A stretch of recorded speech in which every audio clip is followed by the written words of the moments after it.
ga hadari bai zub da ruwa ben ana dai kan masu ben sai na gana hau yar fakara ana gaishe da niya jama'a wannan ita ake cewa yar fakara yawwa saboda tun da a ce man hannet ce duk wanda ya san yar fakara wannan ita ce yar fakara motoci in kai ana motoci wa'annan ne motoci ire-iren su ragowar da abin hawa ne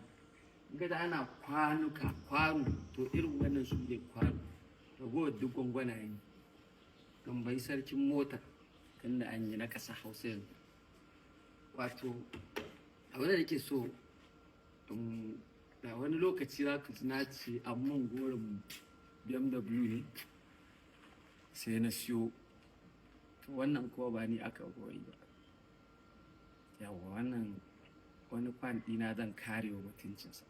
ana ta abubuwa ana ta mun yi shiru kamar girma muka fara yi to amma in ta zo a kare mutunci za a kare wani sawo ganta a baka lokacin siyan motoci na ba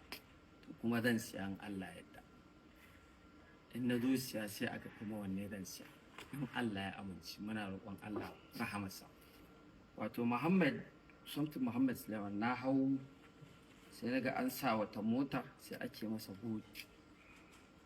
ana gaya masa kaman tafi ƙarfi na shi kuma hankalinsa ya tashi je abin da burge ni bai zagi ko wani abu ba sai ni kuma na alƙawarin kare masa mutuncinsa kuma Allah ya ban dawa to Muhammad wannan sun ma tambayoyi 9 amma zan ba da amsa uku na ɗaya dai Muhammad wannan ka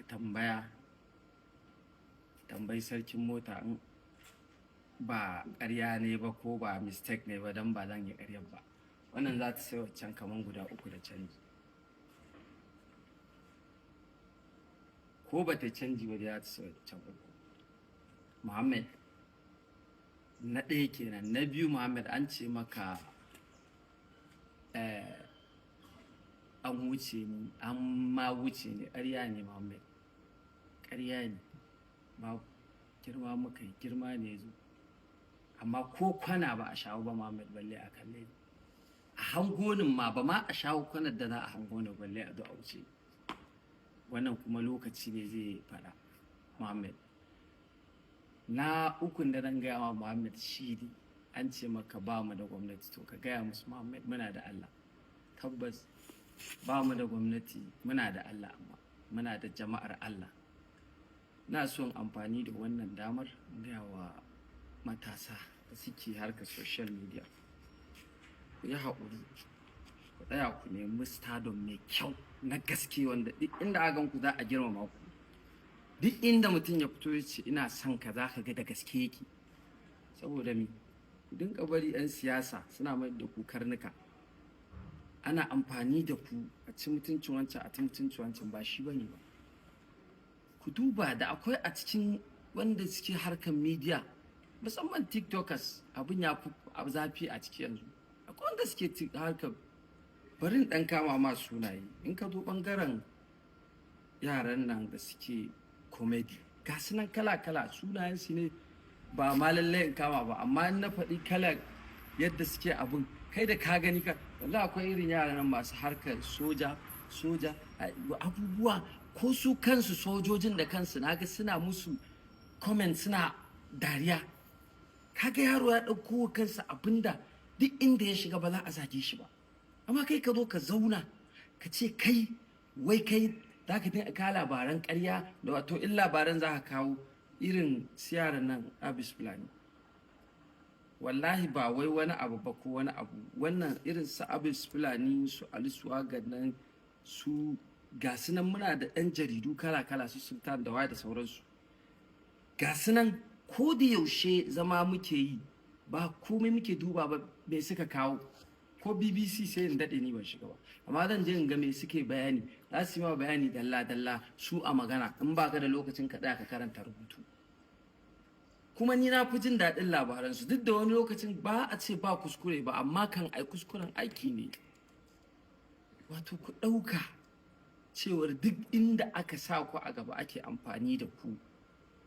ana fa ciwo iyayenku mutunci ne in ba ku sani ba. In kai ka ga an ɗau wani abu a baka ka je ka ci mutuncin wani, babu inda addinin musulunci ya baka damar